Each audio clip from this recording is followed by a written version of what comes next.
and welcome to Crying on My Yoga Mat. My name is JD, and this podcast is all about building a community where, alongside amazing guests, we have real conversations about the low lows, celebrate the highs, and everything in between. I know what it's like to go through life feeling stuck and powerless to do anything about it. Here, you'll meet yourself where you are and learn tangible tools to help you become who you want to be, while honoring the journey. You've gotten this far, so let's keep going together. Take a deep breath and let's go.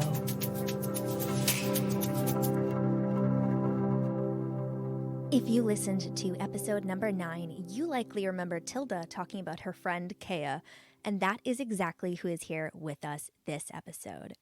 Kaya Marriott, aka Comfy Girl Curls, is a Vancouver-based lifestyle blogger and content creator. She talks with us about the various changes she's made in her life and how she supported and learned more about herself during the process. You are going to love this conversation. Hello, hello.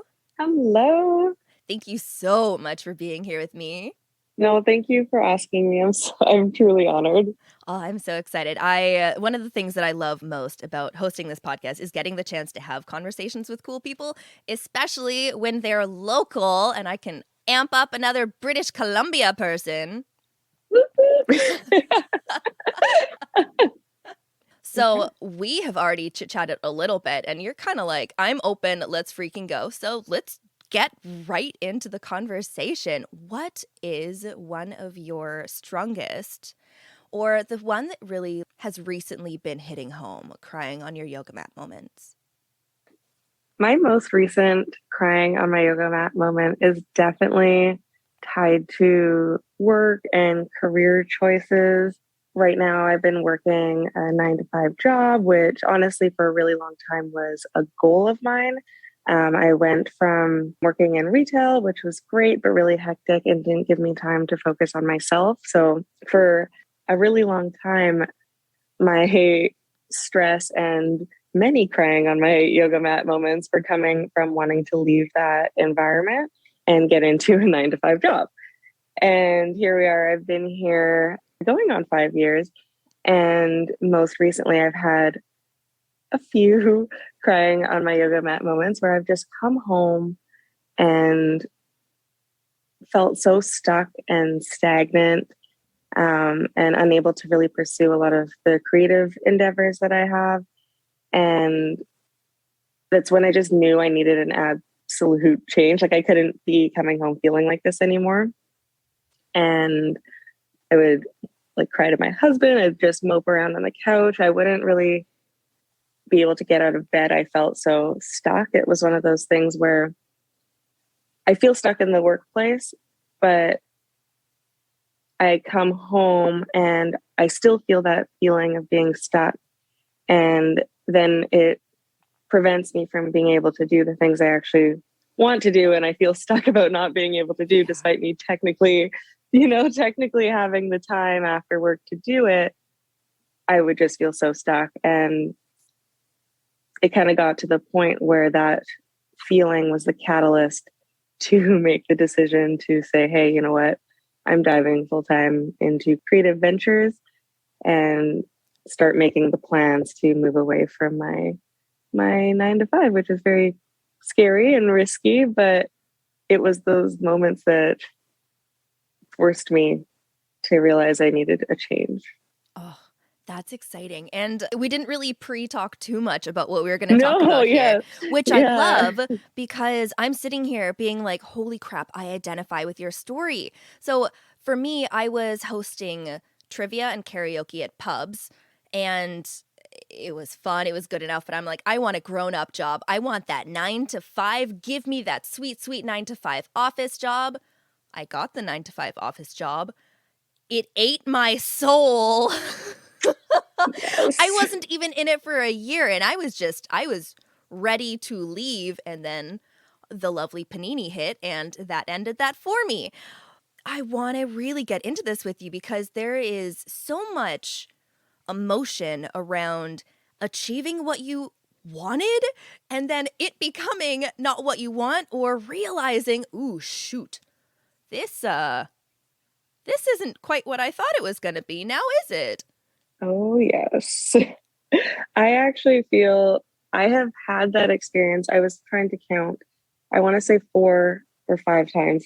And I'm only 28 and I've had several career changes. So, a bit of context, right out of high school, I moved to New York and I was going to be a dancer. I was going to be a professional dancer. My whole childhood had led up to that moment.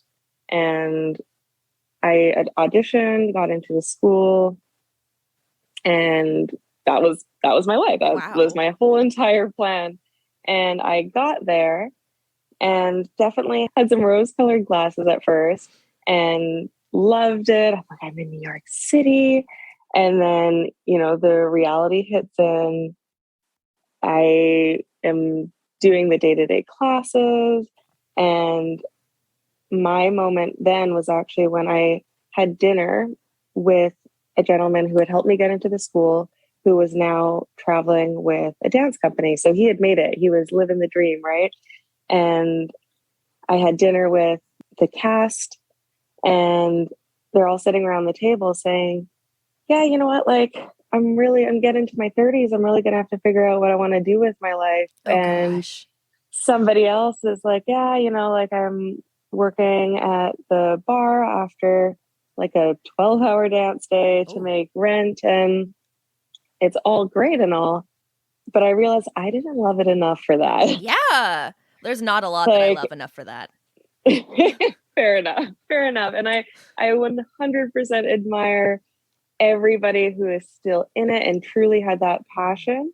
But I realized that, you know what, as I unpacked it, I liked it because I was good at it. Mm. And everybody said that's what you have to do. Like, of course, you're going to be a dancer.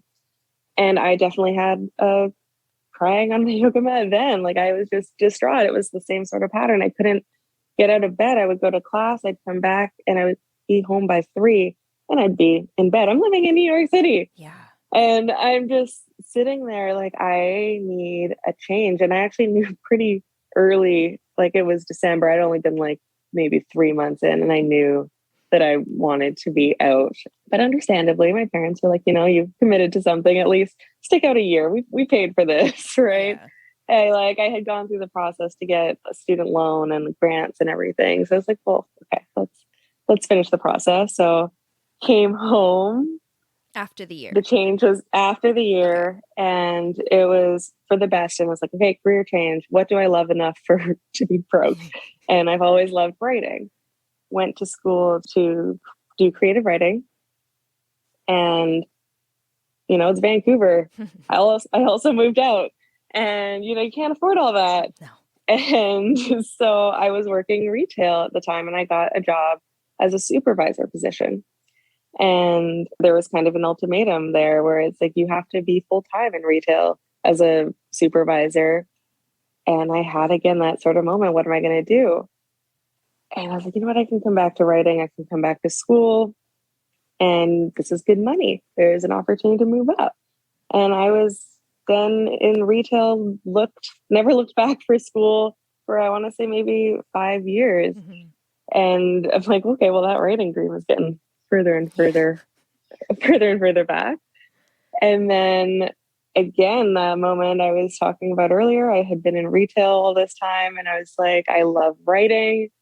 I started getting into blogging, started dabbling in more creative ventures. And I was like, retail does not give me the time to do this. Yes, it's everything I wanted in terms of like flexibility to an extent, but I want that grown up job. I want the stability. I Yeah. want benefits, right?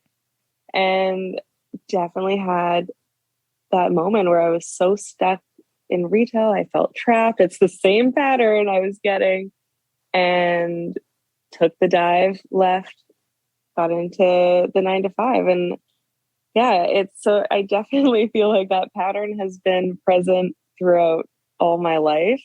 And I will say each change has been for the better. I never regretted any change. So even though you get into it and you realize it's not what you wanted, or it's not everything you thought it was going to be, there's no experience that I look back on and I regret. So there's that. Yeah. It's important to find like the power in where you've already been, even if it's just like, wow, my bank account would not have looked like that if I didn't have this job, and I get to pursue this creative endeavor. I get to like buy things to create things to fuel the actual dream. Like, thank you for that. Yeah. Upcoming, you plan to leap again.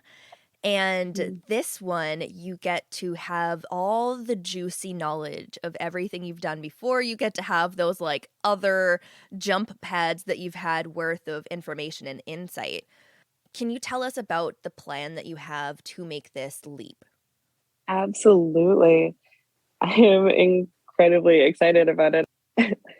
I actually have been planning for a little while, longer than I've been sharing, and I've sort of soft launched it in a sense. And I think that is something that I have learned from my previous, because every change I made, I feel like progressively got less and less shocking to people by how I rolled it out. Because to be fair, I think I really shocked my parents, my friends, my dance teachers, like everybody in my life when I said I wanted to leave dance, because I was somebody who kept a lot of things bottled up.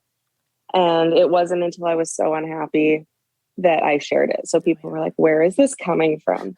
And you're like, it's been here. Exactly. It's been eating me away. Going through all these different experiences, I think with this one, I was very intentional with soft launching it, with my boss, with my family, which I feel like I didn't really need to as much. I started talking more about my blogging, which is the main creative venture that I'm leaving to go do full time. And that was actually the first step, because that was very personal and private. I didn't have my real name out there anywhere. If somebody tried to Google me, they would not find me. It was a very private thing. And so that was part of my soft launch. I would bring it up in conversation more. What do you do? Well, this is my day job, but I also blog. And I changed all my socials and my blog to have my real name in it. So if somebody popped my name into Google, they would find me. So it was very intentional. It was always real to me, but to start to add credibility to what I was going to be doing, because that was a bit of a fear of mine, was that people would try to talk me out of it. People would say, you're making a mistake. I mean, we all know that 9-to-5s have wonderful benefits. And I'm fortunate enough that where I am now, I had or have a pension. I have all those golden handcuffs that people will be trapped forever, because, you know, it's not worth the risk in a lot of people's mind to leave. So what I had to do in my mind was build up the credibility of my new career path for people.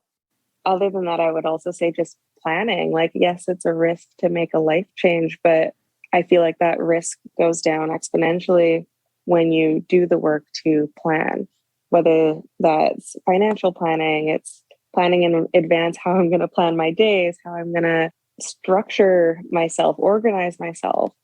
And yeah, and I would say like the last part of prepping was talking to my boss well in advance, because my job, I'm relied on a lot. I know it will be quite a loss and hard to replace the position. And I didn't want to leave anybody hanging, especially the people that are still there, because I have all the love for them. So I've basically given about an 6 to 8 months notice.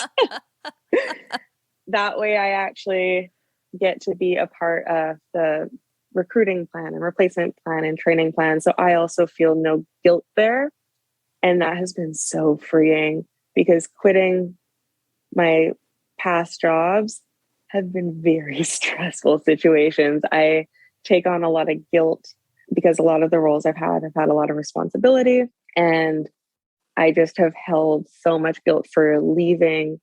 My last boss, actually, when I put in my notice, he was like, no, I'm not accepting it. And I was like, okay. And I stayed like 6 more months. What? And I only ended up leaving when he left too. He's like, now we can go together. I was like, okay. That's one of the most Canadian things I've ever heard. Yeah. Oh, sorry about that. I didn't mean it. No, it's fine.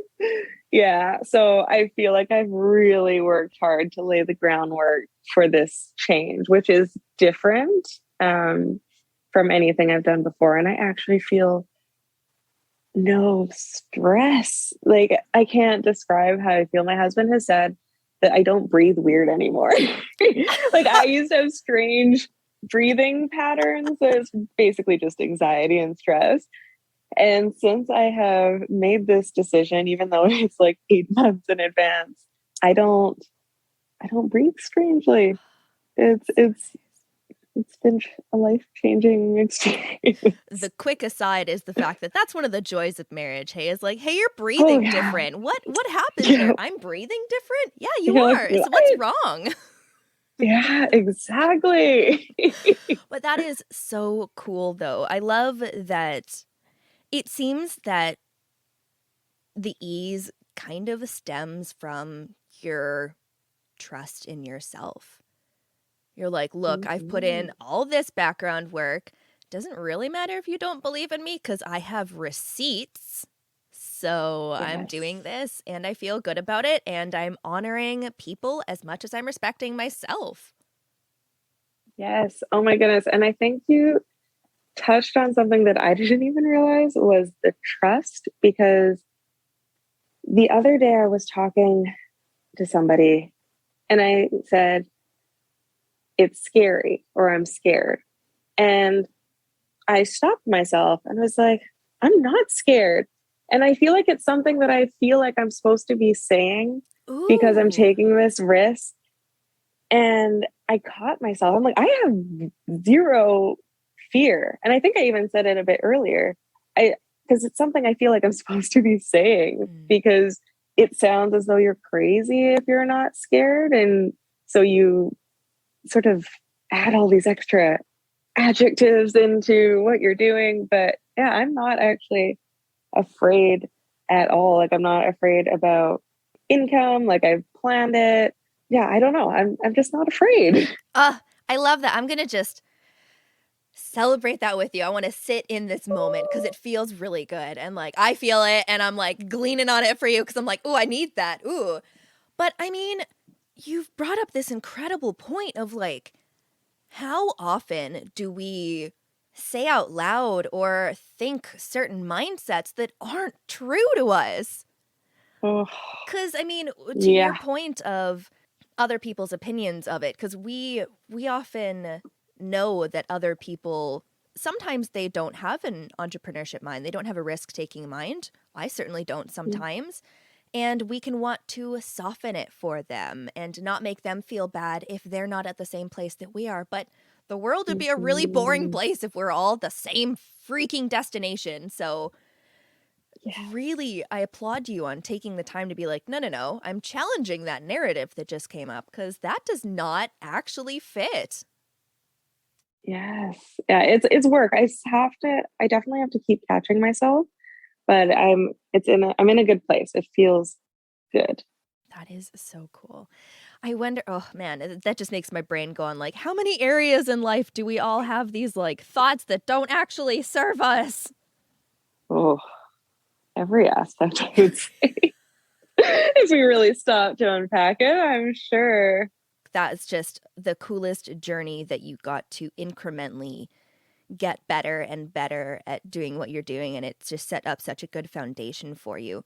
I want to spend a little time in the less ideal transitions that you did, because I know some people listening are either looking to transition or have just done a rough one or just have the fear that you used to feel and are looking at you now like, ooh, will I ever have that confidence that she has? So like, what were some of the difference makers? And maybe take us into some of the depths too, like some of the crying to your husband moments kind of thing of like, but I don't know. Yeah, so I would say the first one is actually going back to New York because it's funny, it's been almost a decade now, and I still go back to being in New York and the mindset that I was in because I look back on that time period with so much bittersweetness because yeah, it was the first time I was living alone. Granted, I lived in a women's residence with not a lot of freedom, but still, you're alone. You're young in New York. I could basically do whatever I want. Didn't have a lot of money, but I definitely felt as though my entire life up to that point had not been for nothing, but I had worked for so long towards one particular goal. And all of a sudden, I knew this goal wasn't what I wanted anymore. And that was really hard because my entire identity as I started dancing when I was 2.5. Wow. I missed like high school experiences for dance always. And I, again, don't regret any of that. But at the time, I had no problem missing out on things because it's like, I'm going to be a dancer. Like this is what I'm going to do. That's my identity. This is who I am. And so part of what I really struggled with was like, what is my identity then if I am not doing this? So even once I finally made the change and I was like, okay, I'm back in Vancouver, I'm going to go to school for writing, I still felt like I had this identity crisis weighing over me. And it took honestly a really long time to shake because it wasn't just in my head that that was my identity. It was definitely how people saw me. So when I would reconnect with people, the first thing they would ask about is dance in New York. Yeah. And anybody I hadn't seen in forever, like that, those are the two questions. And interestingly enough, and it's really weird that I'm getting emotional right now. It's like, oh my goodness, literally a decade ago, I wrote to my dance teacher and I had emailed her basically being like, this is something like I need to make this career change. And yeah, I felt like I owed it to her to tell her this because, she had put so much into me. And it was actually her. She was the first person who was like, the dance world is not cut out for everybody. And she's like, I don't actually wish it upon anybody. And she's like, if you can be creative and live without it, I encourage you to be creative elsewhere. Ooh. And I need to find it. I still have like the letter she wrote me, and like having her say that to me, I think was such a change. And no matter what anybody said otherwise, I felt like I could cling on to that and was like, I have creative expression that is valid outside of dance. And I have like identity outside of dance. And I had expressed to her that I loved writing. And she was like, that is like, if you can express yourself that way, do it. Like, I would rather you do that than dance. And that, like, I obviously, I'm getting emotional. It still stuck with me because it was really hard. It was really hard to leave. And I think that that's something I don't even talk about very much because, yeah, it was this feeling of who am I now? And also just a feeling of disappointing a lot of people. And I definitely felt like I disappointed my parents, everybody who believed in me, my dance teacher. So having her say, like, no, like, you're good. And I want you to do something else was incredibly freeing for me. And it was kind of the closure I needed. I definitely still grappled with it. And it took, honestly, probably years to be like, that part's behind me. And I have a new identity now, or my identity doesn't need to be wrapped up in what I do.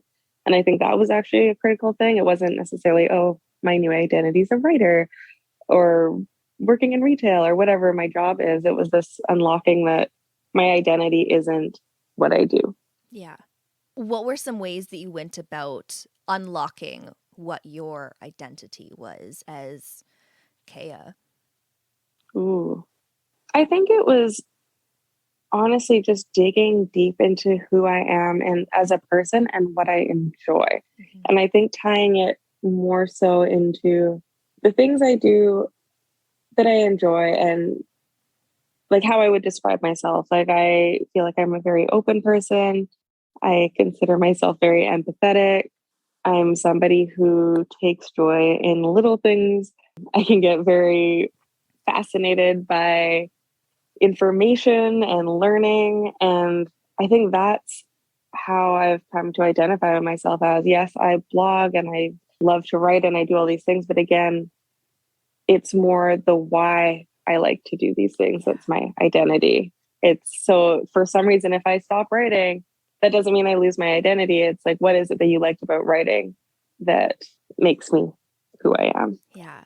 I feel like that definitely took steps. Like it's really just stopping and looking at yourself as a person and kind of questioning why you do what you do. Like what are some of the patterns that you notice in yourself? Yeah, I realize that I love learning. Like I will never stop learning. I will teach myself photography, weird abstract facts on the internet. Like I just love learning, and that's what I'm realizing is the base of my identity. And I love perfecting the things that I've learned if it's a skill. And I'm realizing that can translate to so many different interests. That was the same thing with dance. Like I liked bettering myself and learning about the dance world, and that translates into writing and blogging and photography and everything. So that's the key part of my identity that never actually left. It's been there throughout everything that I've ever done. So even if I make a change, I'm still taking my identity with me. I could drop all the things I technically do and still be me. Yeah.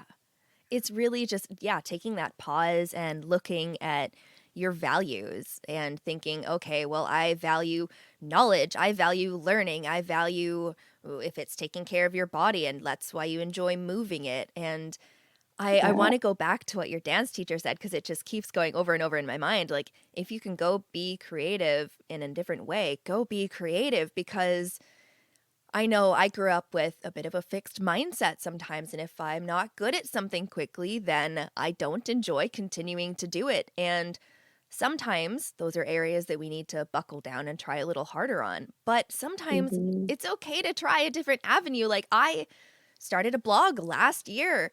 Please don't go look at it. It's not very good. But then I'm like, oh, that didn't work very well, but maybe I'll try a different form of creativity. And here we are podcasting. And this episode will be the 21st episode of the podcast, which is pretty good. 21 weeks in a row of releasing a podcast. Like, neat.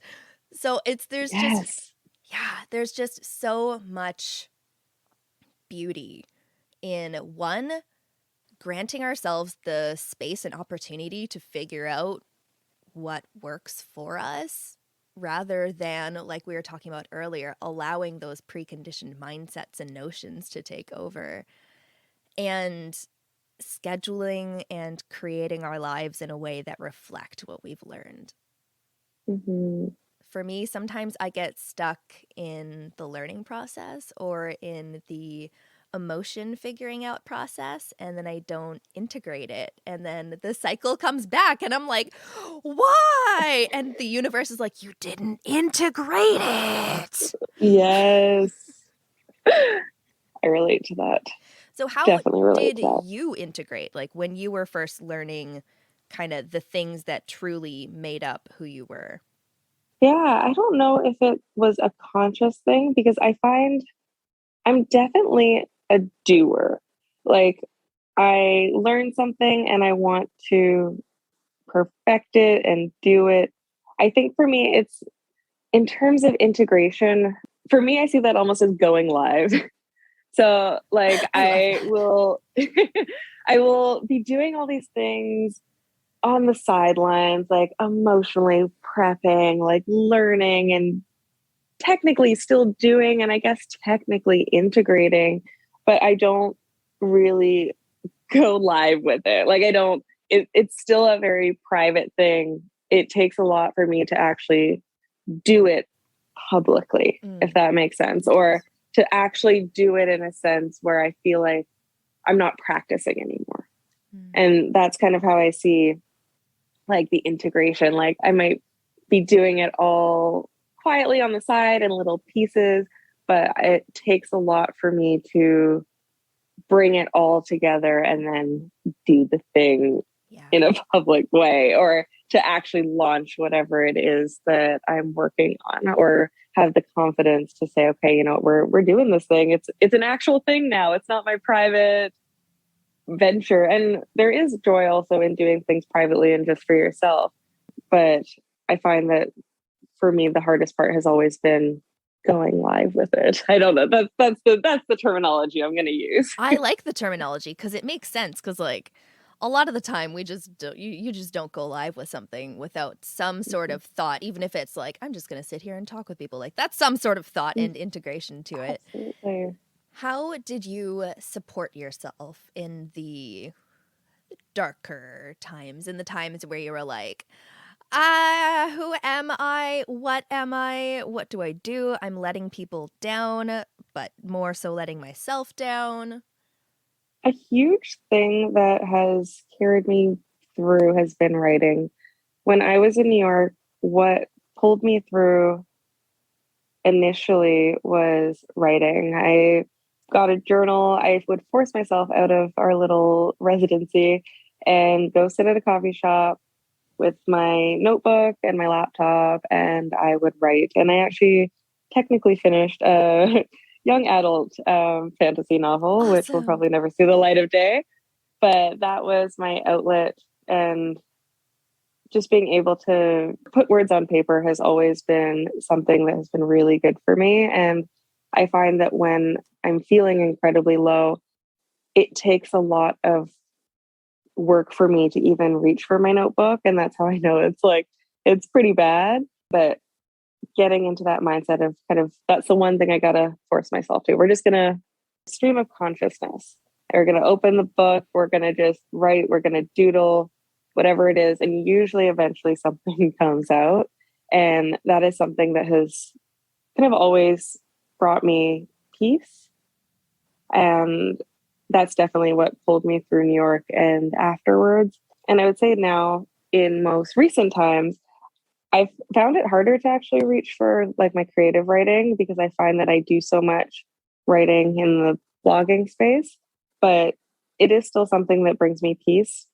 But I found that I've started relying on people a lot more, which is very different for me as an introvert.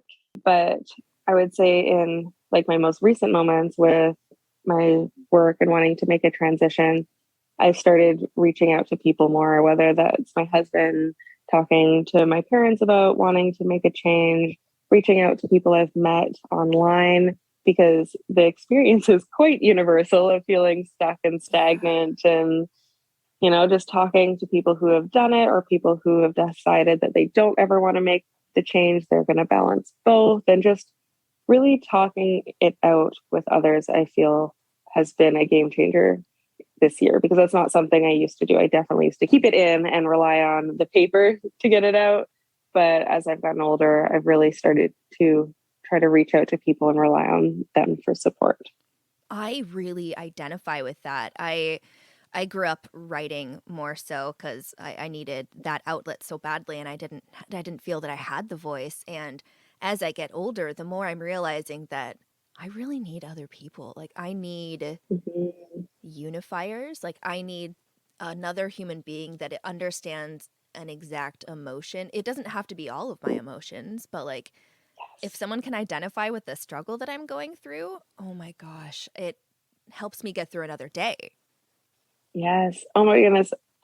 I mean, this could be a whole other rabbit hole of a conversation, but you saying that is so true. The unifier experience, because I, when, especially through some of the past transitions, another layer of emotion for me was feeling very alone. And so I was going through these changes, and I felt just so alone in this experience. And this past, we're going on 2 or 3 years, I have found a lot of people going through the same thing that I am. Maybe not the same across the board, but a lot of similar experiences that I felt like I could go to them, and I like feeling alone isn't a thing anymore for me. Which is incredible. And I really thank online for that. Like the amount of friends I have made online, like I love my in-person friends to death, but the reality is with being able to connect with people online, you're connecting usually over a shared experience or a shared love for something, and somebody who really gets like the industry that you're in and the unique struggles of the industry that you're in.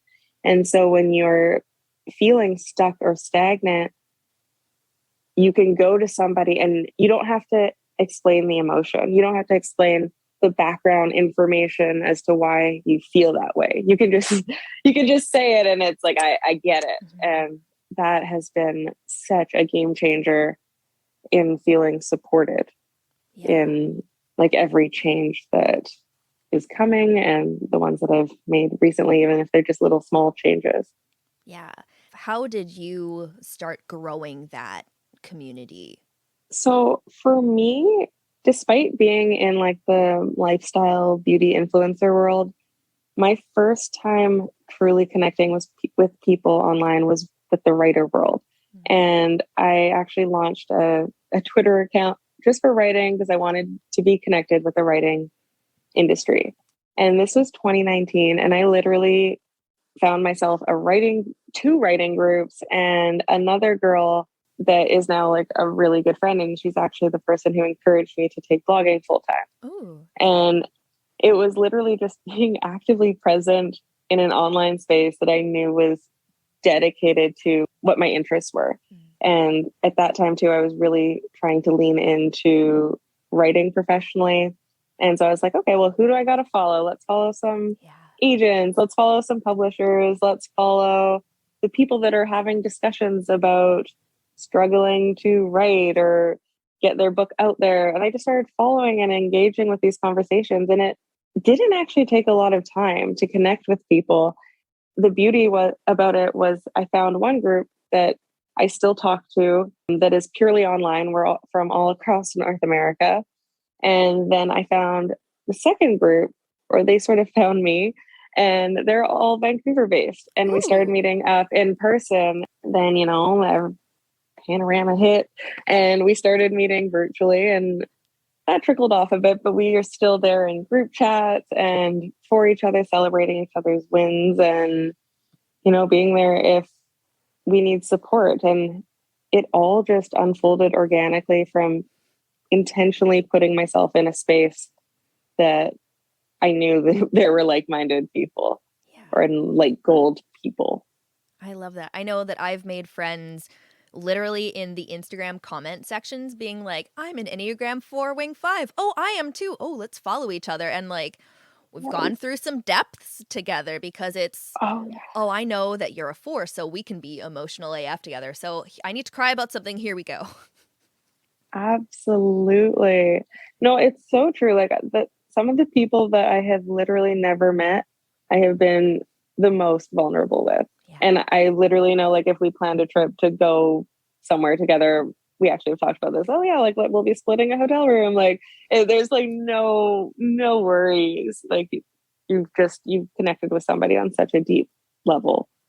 And I think a lot of people don't understand that if they aren't really online. Like I feel like it's so counter to what we were taught growing up, don't Stranger talk danger. to people on the internet.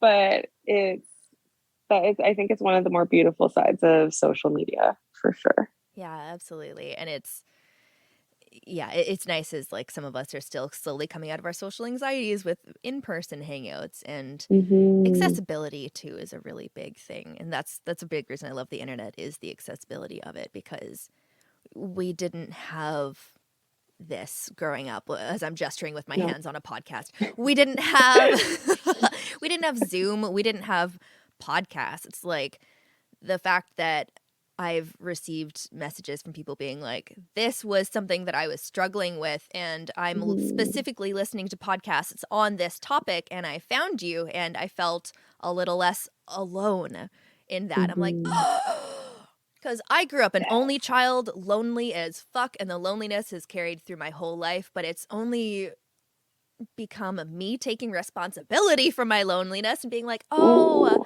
I have to reach out to other people, and if they don't like me, it's okay. I could reach out to other people and find people who do like me. Oh my goodness, you just hit something with the responsibility for your loneliness. That's it, though. Yeah, I 100% agree. And it's something my husband pokes fun at me at, because probably up until 2018, part of me just sitting here being sad was me being like, I'm so alone. Like, I don't have anybody to blah, blah, blah. And then it was literally fast forward to a year. And he's like, remember when you said you had no friends? Like, you literally have no time to do anything because you're having Zoom calls, in-person things. And I'm like, I found my people. And it was, like you said, it was, and I don't think I was consciously being like, I'm taking responsibility for my loneliness, but it is what happened. I started to actively put myself out there, and it changed everything. Yeah, the actively is the key word there, because even if it doesn't feel like a cognizant taking responsibility, you are taking action. Like, even if it's just replying to someone's Instagram story all the time, they might think you're a creep, or they might be like, ooh, new best friend. We have something in common. Every time your cat is on your Instagram story, I'm like, yes. Yes. No, it's so true. It's I feel like every interaction with social media, and I know there's like the dark side of it, but I truly feel like every interaction is a way of reaching out and connecting. Like, whether it's an emoji, whether it's like, no matter what it is, I find like it is a way of reaching out for connection. For me, I'm really struggling with how much time I spend on my phone, because it's really not healthy. And that's my biggest fear, is the fear of missing out, because no one reaches out to me aside from on social media. So I'm just so scared of like disconnecting from social for my mental health, and then isolating myself accidentally because no one reaches out. So like, there's so much to it. Got it. No, I agree with you 100%. I saw no. But you're so right. It is an addiction in a sense, because it's like this fear, like, I don't feel good when my phone's gone for too long. And I'm like, I need to do something about this. Yeah. But yeah, that's also where all my friends are. I spend so much time distracting when I think I'm doing like things that are helpful, because like interacting with people is helpful. Yeah. But yeah. Oh, I hear you. This has been so good, and we talked about so many cool things, and I'm really glad that we did. Tell us about how we can see your beautiful face more. How do we support you? Where do we learn more about you? Oh, well, first of all, it's been absolutely amazing. I've had such a good time talking. You can find me as Comfy Girl Curls all over the internet. My blog is actually comfygirlwithcurls.com, but across social media, Instagram, Pinterest, TikTok, YouTube, Comfy Girl Curls is my name, my handle. Something I'm really excited about is Pinterest right now. So if you're sleeping on Pinterest, go follow me there. I actually just started as one of their 10 founding members of their creator program in Canada. No way. Yes, that's huge. I am still shaking and honored, and it feels so weird talking about it. There are 10 of us across Canada, all in different niches, and I get to get paid to create content for them. Oh my gosh. And just, yeah, they've been a love of my life before that even. So it's just a great privilege to work with them. So if you want to show me love anywhere, show me love there, because it will just help the program and help me out. It's been a whirlwind. I'm so excited to continue to support you in all that you do. I'm going to get off of this call and go get my Pinterest game together so that I can follow you. Thank you so much for talking with us. Thank you. Thank you for having me. Truly, this has been very freeing and just lovely. Well, we'll talk soon. Thank you so much for listening. If you enjoyed this episode, please share it on social media. You can tag me on Instagram at crying on my yoga mat so I can see what you're learning and loving about the show. Until next time.